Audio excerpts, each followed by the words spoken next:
Desde el golpe de estado de Natush en 1979 hasta el retorno de la democracia en 1982, las banderas del amanecer es principalmente una diatriba contra el militarismo que respalda gobiernos de facto. A través de una monumental recolección de imágenes de archivo, fotos, testimonios y visitas a distintas locaciones, Sanginés expone la ventaja y alevosía de operativos militares donde se matan inocentes que ni siquiera estaban protestando. Sanginés tampoco deja de lado el vínculo entre el narcotráfico y las Fuerzas Armadas bolivianas, ni tampoco a sucesivos ocupantes de la silla presidencial que se acoplan a políticas económicas discordantes con el sentir de gran parte de nuestra población que no ha sido consultada. Oponiéndose al narrador tradicional, Sanginés efectúa la denuncia con la voz de la mayor cantidad de sobrevivientes contactados, rescata la palabra de algunas víctimas e inclusive permite un desahogo a representantes de la milicia. Sanginés consigue una obra enternecedora con la fusión precisa de la banda sonora junto a una que otra canción de protesta. La película está dedicada a todos los que contribuyeron a la liberación del yugo militar en Bolivia, y ahí es donde Sanginés incurre en una interferencia. Se olvida de las generaciones futuras, convierte a las banderas del amanecer en un documental que debe verse con historiador o chanchullo a la mano, dura muy poco y comprime demasiados temas que lamentablemente tienen nulo desarrollo. Sanginés antepone la política a la didáctica. Más allá de nombres en listas de asesinados, no se entiende quién fue Marcelo Quiroga Santa Cruz, Luis Espinal o Artemio Camargo. De hecho, Quiroga Santa Cruz, cuya elocuencia dejaría en absoluto ridículo a Evo Morales y pondría en jaque a Carlos Mesa, empieza a explicar por qué el gobierno de Jimmy Carter dejó desamparado al régimen de Natush y un corte profesional lo deja fuera del metraje. El dictador Hugo Banzer no pasa del nombramiento como el primer narcotraficante militar boliviano. Erróneamente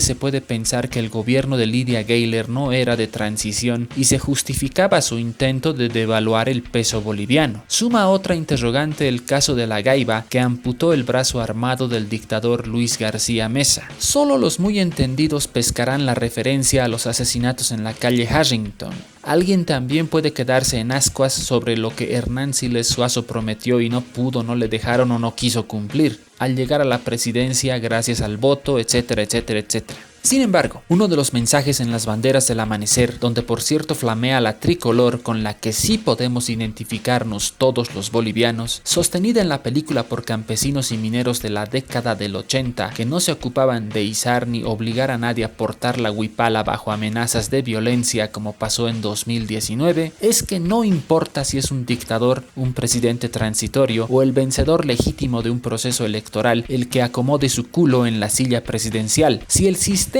no cambia, si no se salvaguarda una democracia en verdad participativa y el narcotráfico no deja de ser una constante en nuestra historia, Bolivia estará condenada al régimen de falsos servidores públicos, populistas, envilecidos y embrutecidos por el poder, fácilmente seducidos por la corrupción, que al igual que los dictadores del siglo XX tendrán el respaldo de las Fuerzas Armadas e intentarán perpetuarse en el poder, incluso si tienen que recurrir al fraude y a la planificación de un autogolpe.